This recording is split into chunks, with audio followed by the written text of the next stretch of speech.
Even one verse. Allahumma salli ala Muhammad. Bismillahirrahmanirrahim.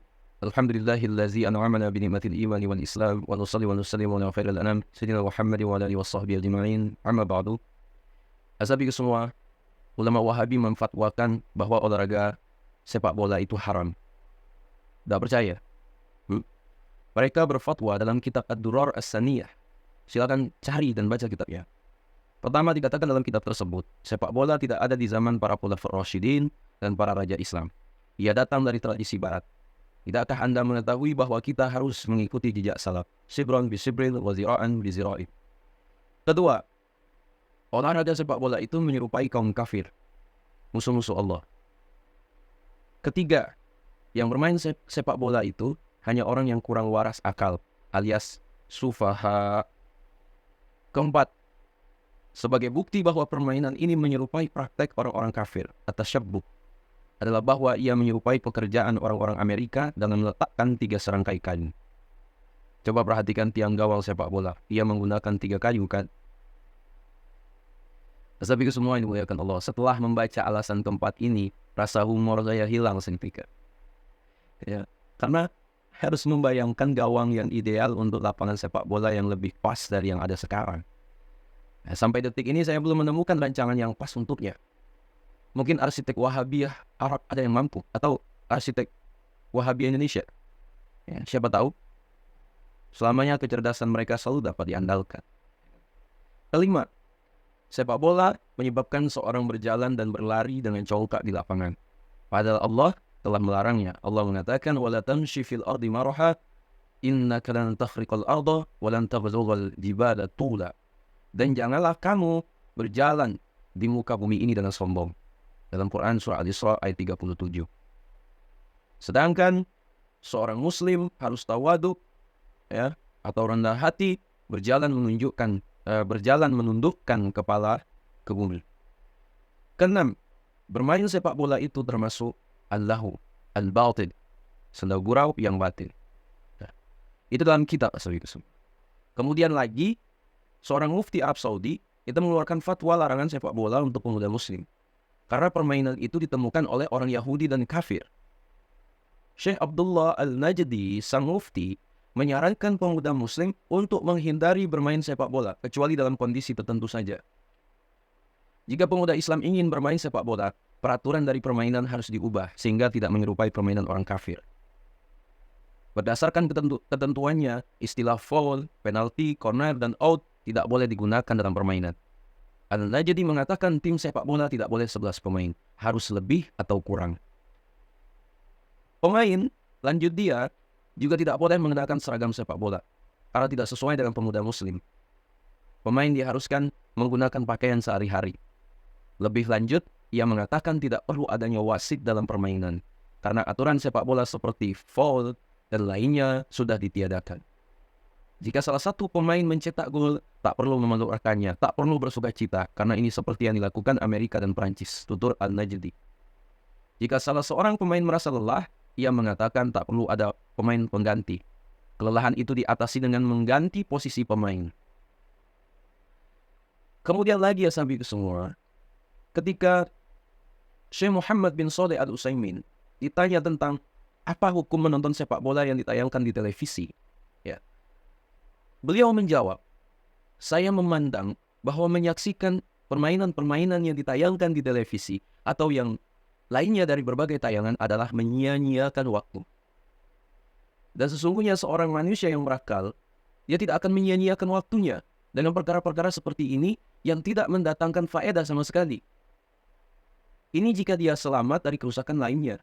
Dan jika terdapat bersamanya kerusakan yang lain, yang akan menumbuhkan dalam hati penontonnya yang bersenang-senang tersebut perasaan bangga kepada pemain yang kafir, maka ini tidak meragukan lagi adalah perbuatan haram, sebab kita tidak boleh sama sekali memuliakan orang kafir, apapun yang dia dapatkan dari kemajuan. Sesungguhnya tidak boleh sama sekali kita memuliakan mereka, ataukah pada pertandingan-pertandingan tersebut telah nampak padanya paha-paha para pemuda yang dapat menimbulkan fitnah. Bahkan menurut pendapat yang mengatakan bahwa paha bukan termasuk aurat, maka saya tidak mengatakan bahwa para pemuda boleh menampakkan pahanya. sama sekali. Adapun kalau kita menyatakan bahwa paha termasuk aurat, sebagaimana yang masyhur dari mazhab Imam Ahmad, maka perkaranya lebih jelas lagi bahwa hal tersebut tidak boleh. Yang jelas, kata Syekh Utsaimin, yang aku nasihatkan kepada saudara-saudaraku agar mereka semangat untuk menjaga waktu-waktunya. Karena sesungguhnya waktu itu lebih mahal dari harta. Apakah kalian tidak membaca firman Allah Subhanahu wa taala, hatta idza jaa ahadahumul maut qala rabbirji'uni la'alli a'malu salihan fima taraktu. Sehingga apabila telah datang kematian ke salah seorang dari mereka, maka ia berkata, kembalikanlah aku. Semoga aku bisa kembali beramal soleh terhadap apa yang telah aku tinggalkan. Dia tidak mengatakan, kembalikan aku agar aku dapat bersenang-senang dengan dunia. Namun, dia mengatakan, semoga aku dapat beramal soleh terhadap apa yang aku tinggalkan, untuk menggantikan waktu yang telah ia lewati sebelum mati. Tapi semua dimuliakan Allah. Ya, itulah fatwa dari ulama kalangan Wahabi.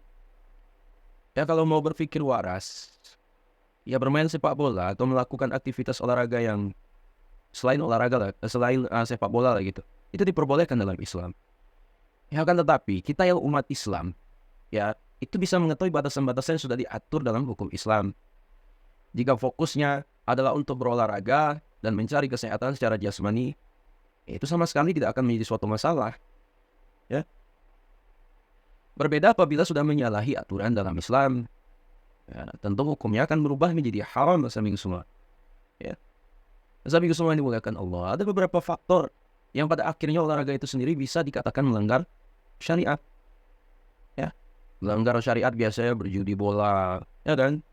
Atau dengan membuka aurat, ya, laki-laki perempuan berbaur, ya, melanggar syariat. Apalagi kalau dengan cara meninggalkan waktu sholat, ya itu menjadi haram. Ya, bermain sepak bola termasuk ke dalam kategori olahraga yang dapat membuat kita menjadi berkeringat dan sehat. Namun, bermain sepak bola juga dikatakan harus tahu waktu, ya, dan tidak lupa dengan urusan agama. Ya, diibaratkan apabila terlalu sering bermain sepak bola, maka akan lupa dengan kegiatan-kegiatan lain yang lebih penting dan wajib dilakukan dalam agama. Ya, seperti dalam menu makanan itu kan, kayak garam, ya, itu kan jangan banyak-banyak, ya kan? Kalau hidupnya olahraga terus, ya ada saatnya beribadah, berzikir, dan ada saatnya kita untuk belajar. Olahraga terus pagi, siang, dan malam, ya nggak benar seperti itu. Ya, jadi olahraga yang benar itu sesaat-sesaat saja. Nah, tapi ke semua, sebenarnya berbagai macam aktivitas yang menggerakkan anggota badan setiap harinya juga termasuk ke dalam bentuk olahraga. Hanya saja ya tidak semua orang bisa berniat kepada Allah untuk berolahraga dalam bentuk hal apapun. Ya, melakukan kegiatan olahraga juga harus memperhatikan kondisi fisik, kita. Apabila ada penyakit tertentu tidak dianjurkan untuk dilakukan.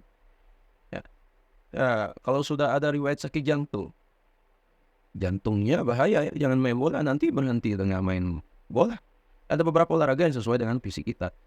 Terpenting umat Islam bisa berolahraga sambil menjalankan tugas agamanya. Ya, pada intinya ya, kita itu jangan memaksakan untuk berolahraga dengan bermain bola atau kegiatan lain yang serupa, kan banyak semua. Ya, tetapi olahraga juga bisa dilakukan dalam berbagai macam bentuk, seperti jalan kaki, jalan santai, ya, membersihkan rumah, memberi pakan ayam, dan lain sebagainya. Ya. Tapi semua dimuliakan Allah. Ada riwayat menarik, kisah waliullah, yaitu Imam Sya'rani itu bertemu wali yang menyukai sepak bola. Ya, dari kisah ini semoga bisa membantu kita dalam memahami banyak hal, ya, memahami suatu hal. Ya bunayya inni uksirul ilman uksira syahada anna rahmatuhu ya amma wasi'at kulli syai'in. Kita itu, sabi semua, belajar banyak itu bukan karena ingin disebut alim, tapi hanya ingin mengerti betapa luasnya rahmat Allah. Sehingga kita bisa ta'zim, hormat ke semua umat Kanjeng Nabi Muhammad SAW. Ya, dalam kitabnya Imam Sya'rani, yaitu Al-Minan Al-Kubra. Ya, Imam Sya'rani itu wali kelas berat, sahabatku semua.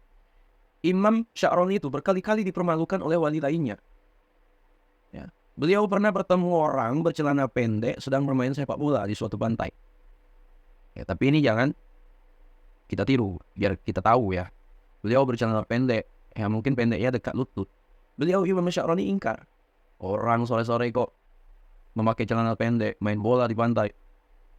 Ternyata ketika beliau pulang, beliau melihat orang di antara langit dan bumi duduk di kursi. Lalu beliau dipanggil, "Wahai Sya'rani, kamu tidak punya malu dengan aku. Ya. Orang tadi yang bermain sepak bola itu wali abdal. Kami itu wali baru, kau tidak memiliki sopan."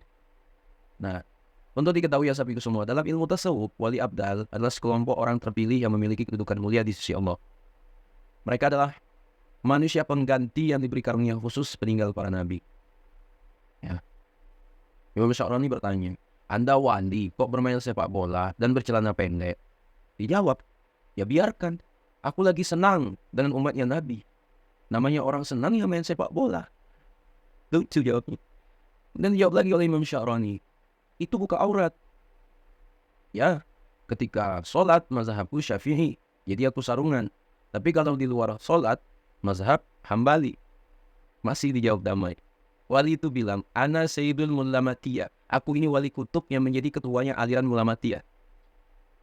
Aliran Mulamatiyah ini ya sahabatku semua adalah sekelompok wali yang tidak pernah sholat qobliyah, juga tidak pernah sholat ba'diyah. Tapi mereka ini sangat rindu pada Allah. Mereka ini cuma ingin menunjukkan kepada umatnya Nabi bahwa sholat ini tidak wajib. Kenapa? Kalau pedagang itu sholat pantu saja, tidak perlu qobliyah ba'diyah. Orang yang kerja satpam tidak perlu qobliyah ba'diyah. Ya, sudah hidupnya susah, utang banyak, qobliyah ba'diyah ya ruwet. Jadi sampai begitu, ada umat Nabi yang jadi wali. Saking kepingin umatnya Nabi yang tidak sholat qobliyah ba'diyah agar tidak dicap jelek.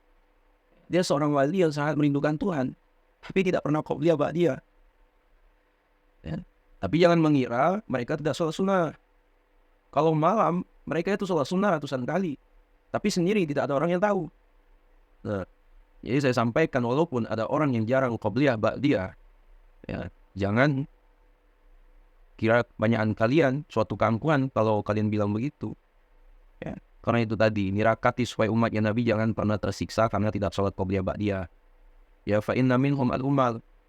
Karena banyak dari kita ini yang bekerja keras. Ya, sudah bekerja keras. Kayak apa tersiksanya kalau ditambah qobliyah ba'diyah?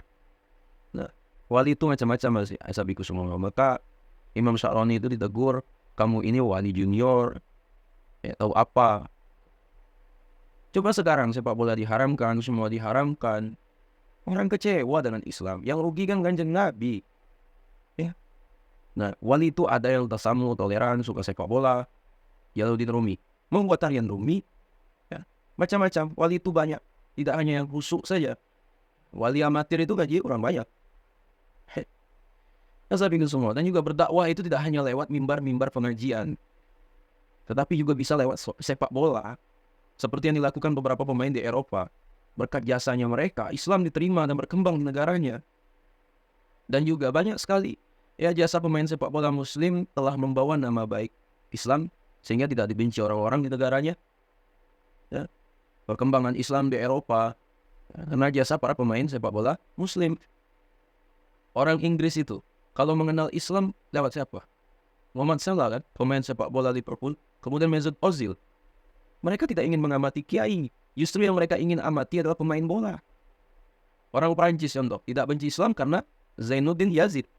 Dalam bahasa Perancis dikenal Zinedine Zidane. Dia imigran dari Aljazair, negara di benua Afrika. Tapi setelah Zidane membawa Perancis juara Piala Dunia 1998, mereka kemudian tidak benci terhadap Islam. Zidane membawa kebanggaan Prancis juara dunia. Ya, apalagi kalau tidak salah, waktu itu ada 3 pemain muslim di timnas Prancis. Ya, orang mengira warga Prancis tidak membenci Islam itu menunggu toleransi beragama lewat buku-buku, lewat kitab. Ternyata tidak. Justru karena pemain sepak bola. Coba. Ya, sampai-sampai jurnal-jurnal di Prancis lah juara dunia. Siapa bisa membenci orang Aljazair? Mereka hargai kita, mereka martabati kita. Dulu pemain di Inggris kalau mau sholat dan atau puasa itu susah. Terus mereka mau minta hak ketika musim puasa. Tapi sekarang jadi mudah, di luar dugaan. Manchester City dibeli oleh Sulaiman Al-Fahim, pengusaha asal Uni Emirat Arab.